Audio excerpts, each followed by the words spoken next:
Diego Torres loved two things: comic books and tacos. Not necessarily in that order. By day, Diego worked at the Midland Museum of Art. He created educational programs for kids. He taught them about art and let their imaginations run wild. Diego's real passion was drawing. He spent his nights creating his own comic book hero.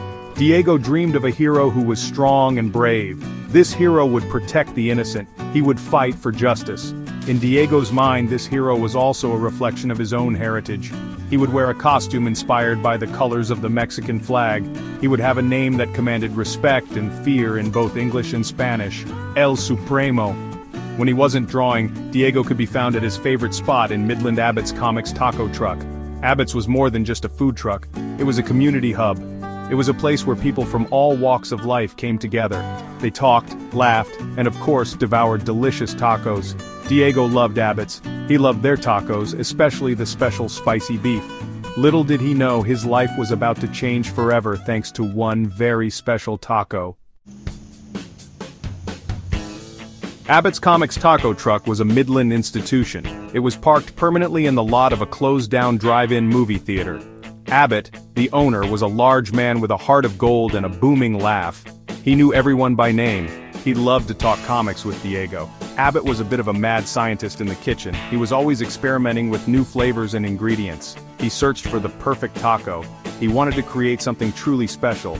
He wanted his tacos to be an experience, not just a meal. One Tuesday evening, Diego stopped by Abbot's after work. He was tired but excited to work on his comic book. He ordered his usual 3 spicy beef tacos and a horchata.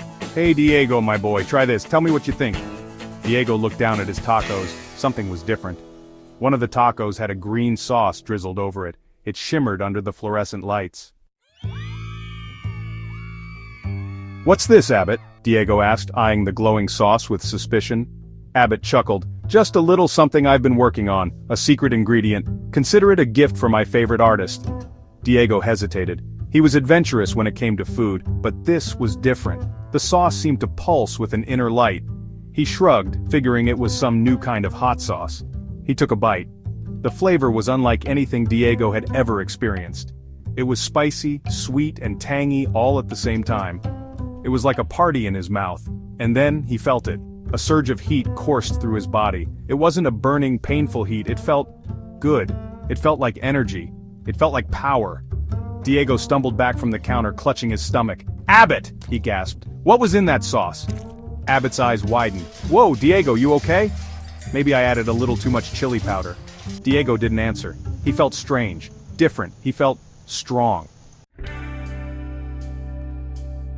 Diego rushed out of Abbot's, desperate to understand what was happening to him. As he ran, he noticed everything seemed faster. He felt lighter on his feet, like he could run forever. He stopped at an abandoned construction site, needing space to think. He reached out to steady himself against a stack of wooden planks. His hand slammed into the wood. The planks shattered into a million pieces. Diego stared at his hand in disbelief. He had never been strong. He couldn't even do a proper push-up. Now he had just pulverized wood with his bare hand. It was the taco. It had to be. Back at his apartment, Diego tried to make sense of the situation. He did some research online, but there was nothing about tacos giving people superpowers, except for a very interesting scientific journal article about the potential energy properties of capsaicin. Capsaicin is the chemical that makes peppers hot. Diego realized Abbot's secret ingredient must have been some kind of supercharged capsaicin, and he had eaten it. He had to figure out how to control these powers. He spent the next few weeks testing his limits. He discovered he was incredibly strong and fast. He had enhanced reflexes. He could even generate bursts of energy, throwing fireballs from his hands. Every time he ate one of Abbot's special tacos, his powers were amplified. Section 5. A Suit of Heritage. Diego knew he couldn't keep these powers to himself. He had a responsibility to use them for good. He was going to be a superhero. He was going to be El Supremo. He designed a suit that reflected his heritage and his new identity. It was a vibrant red, white, and green, the colors of the Mexican flag. The suit was fire-resistant and insulated to protect him from his own energy blasts. He even incorporated a utility belt to hold his art supplies, just in case he needed to make a quick escape or distract a villain with a well-placed paint bomb. Diego was ready to embrace his destiny. He was ready to be El Supremo, the taco-powered hero of Texas. He was ready to protect his community and fight for justice. El Supremo's first opportunity to test his abilities came sooner than expected. A group of eco-terrorists decided to target one of the oil refineries outside of Midland. They were threatening to blow it up unless their demands were met. El Supremo knew he had to act fast. He sped across town, his cape billowing behind him. He arrived at the refinery just as the terrorists were setting the explosives. "Hold it right there," El Supremo boomed, his voice amplified by his mask. "This refinery is under the protection of El Supremo." The terrorists laughed. They had no idea who El Supremo was. They were about to find out. A fierce battle ensued. El Supremo dodged bullets with his enhanced reflexes. He sent the terrorists flying with his super strength. He even managed to disarm one of the explosives with a well-aimed fireball. It was a chaotic scene, but El Supremo was in his element. He was protecting his community, just like he always dreamed. The police arrived just as El Supremo apprehended the last of the terrorists. He disappeared into the night before they could get a good look at him. He didn't need thanks or recognition. He was just doing what he knew was right. News of El Supremo's exploits spread through Midland like wildfire. Some dismissed it as a hoax, but others whispered his name with a mixture of fear and awe. He became a local legend, the protector of the innocent, the champion of the people. Diego, meanwhile, continued his double life. By day, he taught art to children, encouraging them to embrace their creativity. By night, he patrolled the streets as El Supremo, always vigilant, always ready to answer the call to action. He stopped a bank robbery by creating a diversion with a flash of light and a cloud of smoke. He rescued a family from a burning building, carrying them to safety one by one. He even apprehended a group of teenagers spray painting graffiti on the side of Abbot's Comics taco truck, much to Abbot's amusement. Each victory, big or small, solidified El Supremo's place in the hearts of the people. He was more than just a superhero. He was a symbol of hope. He was a reminder that even in the darkest of times, there was always someone looking out for them.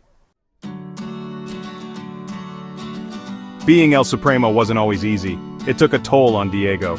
He was constantly tired. He was always worried about his secret identity being revealed. He had to be careful about who he talked to and where he went.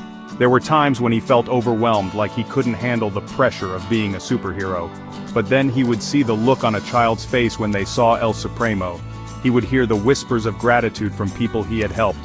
He would remember why he put on the suit in the first place. Diego realized that being a hero wasn't just about having superpowers. It was about using those powers to make a difference in the world. It was about standing up for what was right, even when it was hard. It was about inspiring others to do the same. As El Supremo, Diego became a beacon of hope for the community that had always embraced him. He was living proof that heroes could come from anywhere, even from a small town in Texas, fueled by the power of a spicy taco. His connection to his heritage, his love for his community, and his unwavering sense of justice were the true sources of his strength. Diego embraced his dual life, finding a balance between his responsibilities as El Supremo and his passion for art and teaching. He knew that as long as there were people in need, as long as there was injustice in the world, El Supremo would be there, ready to fight for what was right, one delicious, super-powered taco at a time. And if he happened to have a craving for a spicy beef taco with a little extra something special, well, that was just part of being El Supremo. After all, even superheroes need their fuel.